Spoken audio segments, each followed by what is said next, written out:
नमस्कार मित्रों, हिंदी की दुनिया में आपका स्वागत है। आज हम सुनेंगे मोहन राकेश जी की लिखी कहानी मलबे का मालिक। मलबे का मालिक कहानी भारत पाक विभाजन की कहानी है। तो कहानी शुरू करते हैं। पूरे 7.5 साल के बाद वे लोग लाहौर से अमृतसर आए थे। हॉकी का मैच देखने का तो बहाना ही था। उन्हें ज़्यादा चाव उन घरों और बाजारों को फिर से देखने का था जो 7.5 साल पहले उनके लिए पराये हो गए थे। हर सड़क पर मुसलमानों की कोई न कोई टोली घूमती नजर आ रही थी। उनकी आंखें इस आग्रह के साथ वहां की हर चीज को देख रही थी जैसे वह शहर साधारण न होकर एक अच्छा खासा आकर्षण केंद्र हो। तंग बाजारों से गुजरते हुए वे एक दूसरे को पुरानी चीजों की याद दिला रहे थे। देख फतेह दीना, मिस्री बाजार में अब मिस्री की दुकानें पहले से कितनी कम रह गई हैं। उस नुक्कड़ पर सुखी भठियारिन की भट्ठी थी जहां अब यह पहलवान बैठा है। वह नमक की मंडी देख लो खान साहब, यहाँ की एक एक ललाइन वह नमकीन होती है कि बस। बहुत दिनों के बाद बाजारों में तुर्रेदार और लाल तुर्की टोपियां नजर आ रही थीं। लाहौर से आए हुए मुसलमानों में काफ़ी संख्या ऐसे लोगों की थी जिन्हें विभाजन के समय मजबूर होकर अमृतसर छोड़कर जाना पड़ा था। 7.5 साल में आए अनिवार्य परिवर्तनों को देखकर कहीं उनकी आंखों में हैरानी भर जाती और कहीं अफसोस घिर आता। वल्लाह, कटरा जयमल सिंह इतना चौड़ा कैसे हो गया? क्या इस तरफ के सब मकान जल गए? यहाँ हमीम आसिफ अली की दुकान थी ना, अब यहाँ एक मोची ने कब्जा कर रखा है। और कहीं कहीं ऐसे भी वाक़े सुनाई दे जाते, वली यह मस्जिद ज्यों की त्यों खड़ी है, इन लोगों ने इसका गुरुद्वारा नहीं बना दिया। जिस रास्ते से भी पाकिस्तानियों की टोली गुजरती, शहर के लोग उत्सुकतापूर्वक उसकी ओर देखते रहते। कुछ लोग अब भी मुसलमानों को आते देखकर आशंकित से रास्ते से हट जाते, जबकि दूसरे आगे बढ़कर उनसे बगलगीर होने लगते।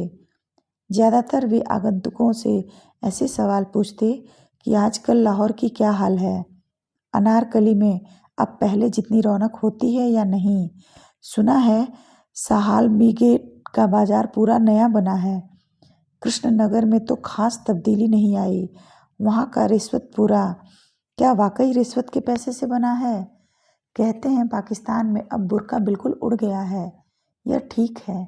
इन सवालों में इतनी आत्मीयता झलकती थी कि लगता था लाहौर एक शहर नहीं, हजारों लोगों का सगा संबंधी है जिसके हालात जानने के लिए वे उत्सुक हैं। लाहौर से आए हुए लोग उस दिन शहर भर के मेहमान थे जिनसे मिलकर और बातें करके लोग खामखा खुशी का अनुभव होता था। बाजार बांसा अमृत का एक उपेक्षित सा बाजार है जो विभाजन के पहले गरीब मुसलमानों की बस्ती थी।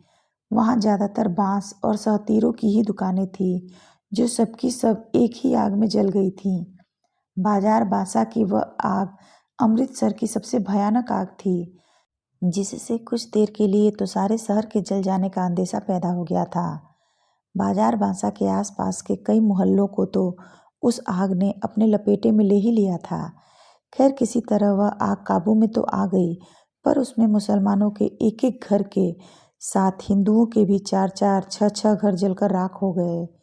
अब 7.5 साल में उनमें से कई इमारतें तो फिर खड़ी हो गई थीं, मगर जगह जगह मलबे के ढेर अब भी मौजूद थे।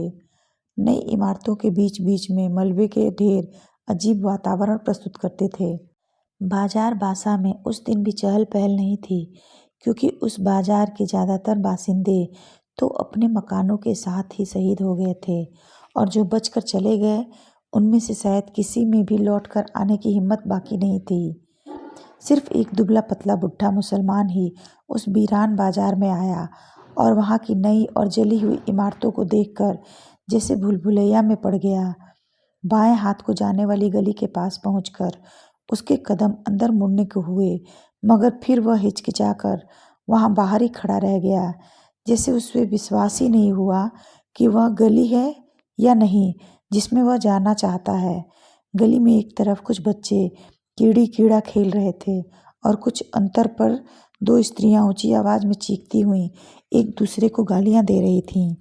सब कुछ बदल गया। मगर बोलियां नहीं बदली। बूढ़े मुसलमान ने धीरे स्वर में अपने से कहा और छड़ी का सहारा लिए खड़ा रहा। उसके घुटने पैजामे से बाहर निकल रहे थे और घुटनों को थोड़ा सा ऊपर उठाने में शेरवानी में 3-4 पैबंद लगे थे। गली से एक बच्चा रोता हुआ बाहर को आ रहा था। उसने उसे पुचकार कर पुकारा, इधर आ बेटे, आ इधर, देख तुझे चिज्जी देंगे, आ। और अपनी जेब में हाथ डालकर उसे देने के लिए कोई चीज़ ढूंढने लगा। बच्चा क्षण भर के लिए चुप कर गया, लेकिन फिर उसने ओठ बिसार लिए और रोने लगा।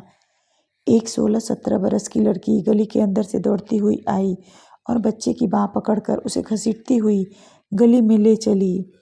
बच्चा रोने के साथ साथ अपनी बाँह छुड़ाने के लिए मचलने लगा। लड़की ने उसे बाहों में उठाकर अपने साथ चिपका लिया और उसका मुंह चूमती हुई बोली, चुप कर मेरा वीर, रोएगा तो तुझे वह मुसलमान पकड़ ले जाएगा। मैं वारी वारी जाऊं, चुप कर। बूढ़े मुसलमान ने बच्चे को देने के लिए जो पैसा निकाला था वह वापस जेब में रख लिया। सिर से टोपी उतारकर उसने वहाँ थोड़ा खुजलाया और टोपी बगल में दबा ली। उसका गला खुश्क हो रहा था और घुटने जरा जरा कांप रहे थे। उसने गली के बाहर बंद दुकान के तख्ते का सहारा ले लिया और टोपी फिर से सिर पर लगा ली। गली के सामने जहाँ पहले ऊंचे ऊंचे सहतीर रखे रहते थे, वहाँ अब एक 3 मंजिला मकान खड़ा था। सामने बिजली के तार पर 2 मोटी मोटी चीलें बिल्कुल जड़ होकर बैठी थीं। बिजली के खंभे के पास थोड़ी धूप थी। वह कई पल धूप में उड़ते जर्रों को देखता रहा। फिर उसके मुंह से निकला, या मालिक। एक नवयुवक चाबियों का गुच्छा घुमाता हुआ गली की ओर आया और बूढ़े को खड़े देखकर उसने रुककर पूछा, कहिए मियाँ जी, यहाँ किस तरह खड़े हैं? बूढ़े मुसलमान की छाती और बाहों में हल्की सी कपकपी हुई और उसने ओठों पर जबान फेर कर नवयुवक को ध्यान से देखते हुए पूछा, बेटे तेरा नाम मनोरी नहीं है? नवयुवक ने चाबियों का गुच्छा हिलाना बंद करके मुट्ठी में ले लिया और आश्चर्य के साथ पूछा, आपको मेरा नाम कैसे पता है? 7.5 साल पहले तू बेटे इतना सा था, कहकर बुढ़े ने मुस्कुराने की कोशिश की। आप आज पाकिस्तान से आए हैं? मनोरी ने पूछा। हाँ, मगर पहले हम इसी गली में रहते थे, बुढ़े ने कहा। मेरा लड़का चिराग दिन तुम लोगों का दर्जी था। तकसीम से 6 महीने पहले हम लोगों ने यहाँ अपना नया मकान बनवाया था। ओ गनी मियाँ, मनोरी ने पहचान कर कहा। हाँ बेटे, मैं तुम लोगों का गनी मियाँ हूँ। चिराग और उसके बीवी बच्चे तो नहीं मिल सकते, मगर मैंने कहा कि एक बार मकान की सूरत ही देख लूँ। और उसने टोपी उतारकर सिर पर हाथ फेरते हुए आंसुओं को बहने से रोक लिया। आप तो शायद पहले ही यहाँ से चले गए थे, मनोरी ने स्वर में संवेदना लाकर कहा। हाँ बेटे, यह मेरी बदबख्ती थी कि पहले अकेला निकलकर चला गया। यहाँ रहता तो उनके साथ मैं भी। और कहते कहते उसे एहसास हो आया कि उसे ऐसी बात नहीं कहनी चाहिए। उसने बात मुंह में रोक ली, मगर आंखों में आए हुए आंसुओं को बह जाने दिया। छोड़ो गनी मियाँ, अब बीती बातों को सोचने में क्या रखा है, मनोरी ने गनी की बाँह पकड़कर कहा। चलो तुम्हारा घर दिखा दूँ। गली में खबर इस रूप में फैली थी कि गली के बाहर एक मुसलमान खड़ा है जो रामदासी के लड़के को उठाने जा रहा था। उसकी बहन उसे पकड़कर घसीट लाई, नहीं तो मुसलमान उसे ले गया होता। यह खबर पाते ही जो स्त्रियां गली में पीछे पीढ़े बिछाकर बैठी थीं, वे अपने अपने पीढ़े उठाकर घरों के अंदर चली गईं। गली में खेलते हुए बच्चों को भी उन स्त्रियों ने पुकार कर घरों में बुला लिया। मनोरी जब गनी को लेकर गली में आया तो गली में एक फेरी वाला रह गया था। या कुएं के साथ उसे पीपल के नीचे रखा पहलवान बिखर कर सोया था। घरों की खिड़कियों में से और किवाड़ों के पीछे से अलबत्ता कई चेहरे झांक रहे थे। गनी को गली में आते देखकर उनमें हल्की फुल्की चहमगोइयाँ शुरू हो गईं। दाढ़ी के सब बाल सफ़ेद हो जाने के बावजूद लोगों ने चिराग दीन के बाप अब्दुल गनी को पहचान लिया था। वह था तुम्हारा मकान, मनोरी ने दूर से एक मलबे की ओर संकेत किया। गनी पल भर के लिए ठिठक कर फटी फटी आंखों से उसकी ओर देखता रहा। चिराग और उसके बीवी बच्चों की मौत को वह काफ़ी अरसा पहले स्वीकार कर चुका था, मगर अपने नए मकान को इस रूप में देखकर उसे जो झुंझुनी हुई, उसके लिए वह तैयार नहीं था। उसकी ज़बान पहले से ज़्यादा खुश्क हो गई और घुटने भी ज़्यादा काँपने लगे। यह मलबा? उसने अविश्वास के स्वर में पूछा। मनोहरी ने उसके चेहरे का बदला हुआ रंग देखा, उसकी बाँह की ओर सहारा देकर ठहरे हुए स्वर में उत्तर दिया, तुम्हारा मकान उन्हीं दिनों जल गया था। गनी छड़ी का सहारा लेता हुआ किसी तरह मलबे के पास पहुंच गया। मलबे में अब मिट्टी ही मिट्टी थी, जिसमें जहां तहां टूटी और जली हुई ईंटें फैली थीं। लोहे और लकड़ी का सामान उनमें से न जाने कब का निकाल लिया गया था। केवल जले हुए दरवाजों का चौखट न जाने कैसे बचा रह गया, जो मलबे से बाहर को निकला हुआ। पीछे की ओर 2 जली अलमारियां थीं, जिनमें कालिख पर अब सफ़ेदी की हल्की हल्की तह उभर आई थी। मलबे को पास से देखकर गनी ने कहा, यह बाकी रह गया है, यह।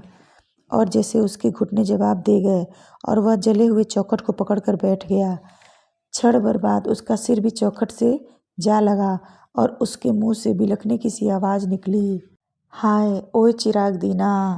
जले हुए किवाड़ का चौखट 7.5 साल मलबे में से सिर निकाले खड़ा तो रहा था, मगर उसकी लकड़ी बुरी तरह भुरभुरा गई थी। गनी के सिर के छूने से उसके कई रेशे झड़कर बिखर गए। कुछ रेशे गनी की टोपी और बालों पर आ गिरे।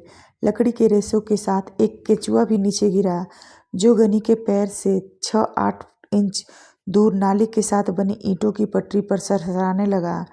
वह अपने लिए सुराग ढूंढता हुआ जरा सा सिर उठाता, मगर 2-1 बार फिर सिर पटक कर और निराश होकर दूसरी ओर मुड़ जाता। खिड़कियों में से झांकने वाले चेहरों की संख्या अब पहले से कहीं अधिक बढ़ गई थी। उनमें चहमगोइयाँ चल रही थीं कि आज कुछ न कुछ जरूर होगा। चिराग दीन का बाप गनी आ गया है, इसलिए 7.5 साल पहले की सारी घटना आज खुल जाएगी। लोगों को लग रहा था जैसे वह मलबा ही गनी को सारी कहानी सुना देगा। कि शाम के वक्त चिराग ऊपर के कमरे में खाना खा रहा था, जब रखे पहलवान ने उसे नीचे बुलाया कि वह 1 मिनट के लिए आकर एक जरूरी बात सुन जाए। पहलवान उन दिनों गली का बादशाह था, हिंदुओं पर भी उसका काफ़ी दबदबा था। चिराग तो खैर मुसलमान था। चिराग हाथ का कौर बीच में ही छोड़कर नीचे उतर आया। उसकी बीवी जुबैदा और दोनों लड़कियां किस्वर और सुल्ताना खिड़कियों में से नीचे झांकने लगी। चिराग ने ड्योढ़ी के बाहर कदम रखा ही था कि पहलवान ने उसे कमीज के कॉलर से पकड़कर खींच लिया और गली में गिराकर उसकी छाती पर चढ़ बैठा। चिराग उसका छुरे वाला हाथ पकड़कर चिल्लाया, न रखे पहलवान, मुझे मत मार, हाय कोई मुझे बचाओ, जुबैदा मुझे बचा। और ऊपर जुबैदा, किस्वर और सुल्ताना हताश स्वर में चिल्लाई। जुबैदा चीखती हुई नीचे ड्योढ़ी की तरफ भागी। रखे के एक शागिर्द ने चिराग की जद्दोजहद करती हुई बाहें पकड़ ली और रखा उसकी जांघों और घुटनों को दबाए हुए बोला, चीखता क्यों है भेड़ के, तुझे पाकिस्तान दे रहा हूँ ले। और जुबैदा के नीचे पहुँचने से पहले ही चिराग को पाकिस्तान दे दिया। आसपास के घरों की खिड़कियां बंद हो गईं। जो लोग दृश्य के साक्षी थे, उन्होंने दरवाजे बंद करके अपने को इस घटना के उत्तरदायित्व से मुक्त कर लिया। बंद किवाड़ों में भी उन्हें देर तक जुबैदा, किस्वर और सुल्ताना के चीखने की आवाज़ सुनाई देती रही। रखे पहलवान और उसके साथियों ने भी उन्हें उसी रात पाकिस्तान देकर विदा कर दिया, मगर दूसरे तब्दील रास्ते से उनकी लाशें चिराग के घर में न मिलकर बाद में नहर के पानी में पाई गईं। 2 दिन तक चिराग के घर की छानबीन होती रही। जब उसका सारा सामान लूटा जा चुका तो न जाने किसने उस घर में आग लगा दी। रखे पहलवान ने कसम खाई थी कि वह आग लगाने वाले को जिंदा जमीन में गाड़ देगा, क्योंकि उसने मकान पर नज़र रखकर ही चिराग को मारने का निश्चय किया था। उसने उस मकान को शुद्ध करने के लिए हवन सामग्री भी खरीद रखी थी, मगर आग लगाने वाले का पता ही नहीं चल सका। उसे जिंदा गाड़ने की नौबत तो बाद में आती। अब 7.5 साल से रखा पहलवान उस मलबे को अपनी जागीर समझता आ रहा था, जहाँ न वह किसी को गाय भैंस बांधने देता और न खांचा लगाने देता। उस मलबे से बिना किसी की अनुमति के कोई एक ईंट भी नहीं उठा सकता था। लोग आशा कर रहे थे कि यह सारी कहानी जरूर किसी न किसी तरह गनी के कानों तक पहुंच जाएगी, जिससे मलबे को देखकर उसे अपने आप ही सारी घटना का पता चल जाएगा। और गनी मलबे की मिट्टी नाखूनों से खोद खोद कर अपने ऊपर डाल रहा था और दरवाजे के चौखट को बाह में लिए हुए रो रहा था। बोल चिराग दीना बोल, तू कहाँ चला गया? ओए ओ किधर? ओ सुल्ताना, हाय मेरे बच्चे, ओए गनी कहाँ छोड़कर चला गया? ओए। और भुरभुरे किवाड़ से लकड़ी के रेसे झड़ते जा रहे थे। पीपल के नीचे सोए हुए रखे पहलवान को जाने किसने जगा दिया, या वह खुद ही जाग गया। वह जाग कर कि पाकिस्तान से अब्दुल गनी आया है और अपने मकान के मलबे पर बैठा है, उसके गले में थोड़ा झाग उठाया जिससे उसे खांसी हो आई और उसने कुएं के फर्श पर थूक दिया। मलबे की ओर देखकर उसकी छाती से धौंकनी का सा स्वर निकला और निचला होठ थोड़ा बाहर की ओर फैल गया। गनी अपने मलबे पर बैठा। उसके शागिर्द लच्छे पहलवान ने उसके पास आकर बैठते हुए कहा, मलबा उसका कैसे है? मलबा हमारा है। पहलवान ने झाग के कारण घबराती हुई आवाज में कहा, मगर वह वहां बैठा है। लच्छे ने आंखों में रहस्यमय संकेत भरकर कहा, बैठा है, बैठा रहे, तू चिलम ला। उसकी आंखें थोड़ी फैल गईं और उसने अपनी नंगी जांघों पर हाथ फेरा। मनोरी ने अगर उसे कुछ बताया तो? लच्छे ने चीलम भरने के लिए उठते हुए उसी रहस्यपूर्ण दृष्टि से देखकर कहा, मनोरी की सामत आई है? लच्छा चला गया। कुएं पर पीपल की कई पुरानी पत्तियां बिखरी थीं। रखा उन पत्तियों को उठा उठाकर हाथों में मसलता रहा। जब लच्छे ने चीलम के नीचे कपड़ा लगाकर उसके हाथ में दिया तो उसने कस खींचते हुए पूछा, और तो किसी से गनी की बात नहीं हुई? नहीं। ले। और उसने खांसते हुए चिलम लच्छे को दे दी। लच्छे ने देखा कि मनोरी मलबे की तरफ से गनी की बाह पकड़े हुए आ रहा है। वह उकड़ू होकर चिलम के लंबे लंबे कस खींचने लगा। उसकी आंखें आधा क्षण रखे के चेहरे पर टिकती और आधा गनी की ओर लगी रहती। मनोरी गनी की बाह पकड़े हुए उससे एक कदम आगे चल रहा था, जैसे उसकी कोशिश हो कि गनी कुएं के पास से बिना रखे पहलवान को देखे ही निकल जाए। मगर रखा जिस तरह बिखर कर बैठा था, उससे गनी ने उसे दूर से ही देख लिया।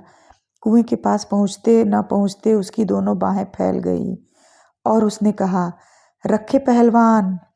रखे ने गर्दन उठाकर और आंखें जरा छोटी करके उसे देखा।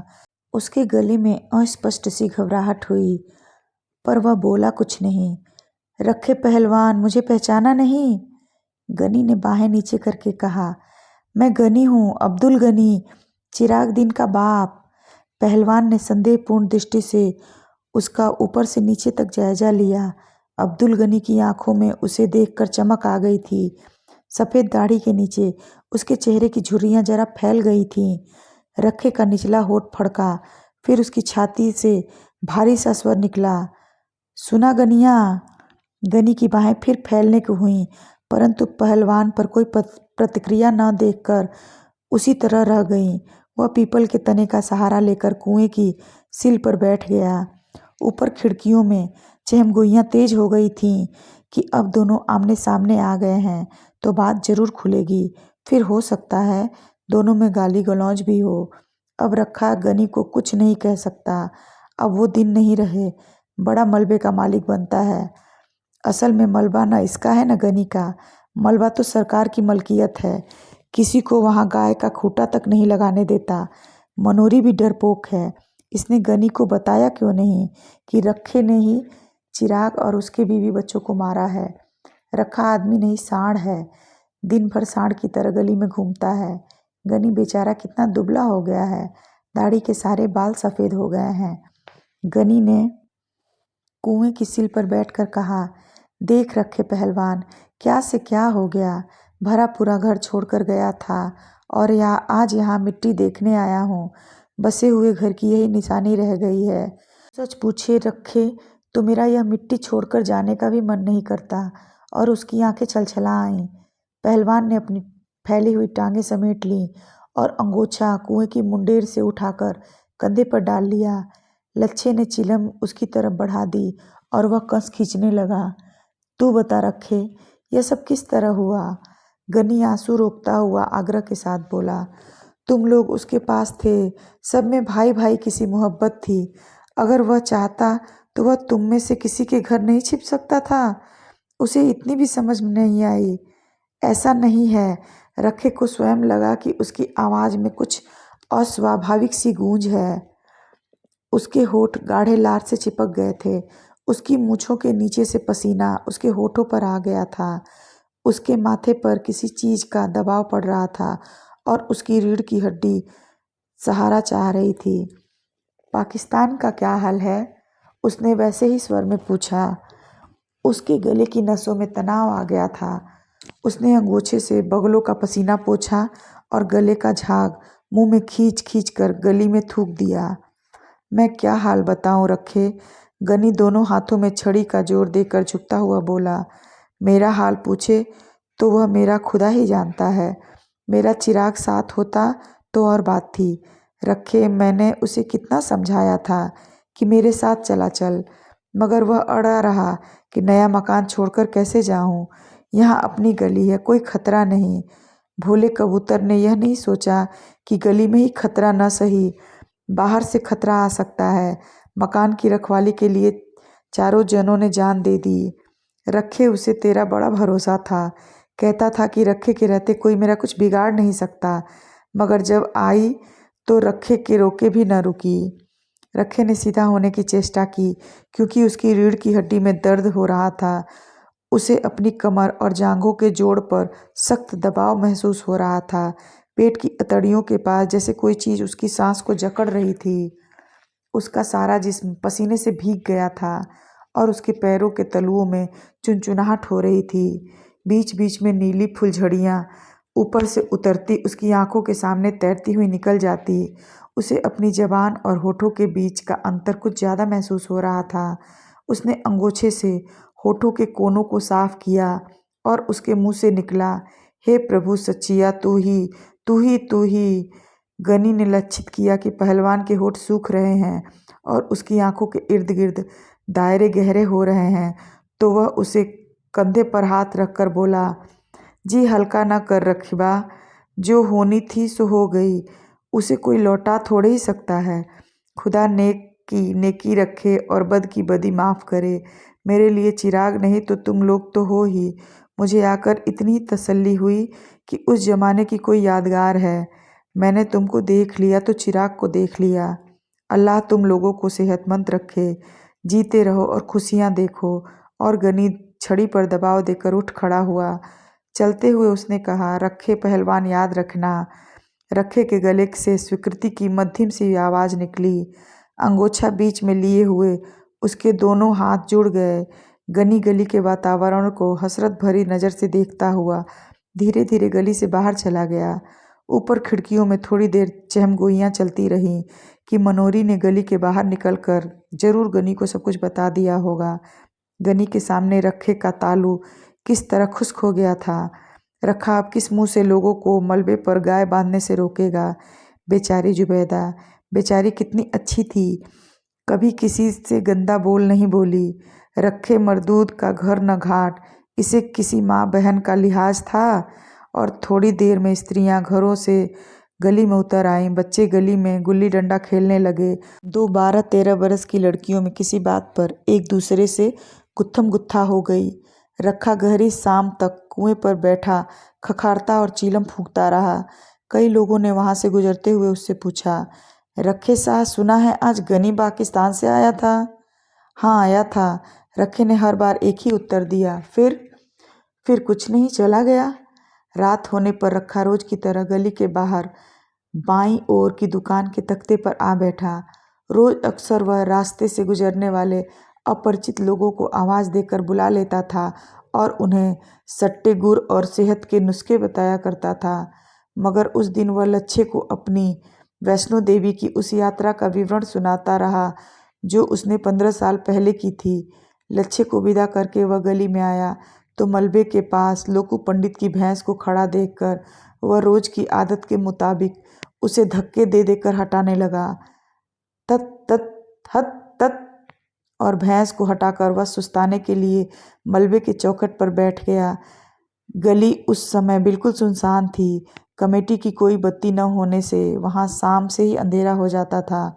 मलबे के नीचे नाली का पानी हल्की आवाज़ करता हुआ बह रहा था। रात की खामोशी के साथ मिली हुई कई तरह की हल्की हल्की आवाज़ें मलबे की मिट्टी से निकल रही थीं। चू चूं चिक चिक चिक चिर रीर चिर। एक भटका हुआ कौवा न जाने कहाँ से उड़कर लकड़ी के चौखट पर आ बैठा। उससे लकड़ी के रेसे इधर उधर छितर गए। कौवे के वहाँ बैठते न बैठते मलबे के एक कोने में लेटा हुआ कुत्ता गुर्रा कर उठा और जोर जोर से भौंकने लगा। भू भू भू। कौवा कुछ देर सहमा सा चौखट पर बैठा रहा, फिर वह पंख फड़फड़ाता हुआ उड़कर कुएं के पीपल पर चला गया। कौवे के उड़ जाने पर कुत्ता और नीचे उतर आया और पहलवान की ओर मुंह करके भौंकने लगा। पहलवान उसे हटाने के लिए भारी आवाज में बोला, दुर दुर दुर। मगर कुत्ता और पास आकर भौंकने लगा, वो वो वो वो।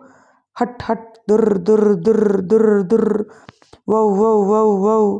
पहलवान ने एक ढेला उठाकर कुत्ते की ओर फेंका। कुत्ता थोड़ा पीछे हट गया, पर उसका भौंकना बंद नहीं हुआ। पहलवान मुंह की मुंह कुत्ते की माँ की गाली देकर वहां से उठ खड़ा हुआ और धीरे धीरे जाकर कुएं की सिल पर लेट गया। पहलवान के वहां से हटने पर कुत्ता गली में उतर आया और कुएं की ओर मुंह करके भौंकने लगा। काफी देर भौंक कर जब गली में उसे कोई प्राणी चलता फिरता दिखाई नहीं दिया, तो वह एक बार कान झटक कर मलबे पर लौट आया और वहां कोने में बैठकर गुर्राने लगा। सुन रहे थे मोहन राकेश की एक मार्मिक कहानी, मलबे का मालिक। अगर आपको कहानी अच्छी लगी हो तो चैनल को सब्सक्राइब कीजिए, वीडियो को लाइक और शेयर जरूर कीजिए। मिलते हैं एक नई कहानी के साथ, तब तक आपका दिन शुभ और रात्रि मंगलमय हो। धन्यवाद।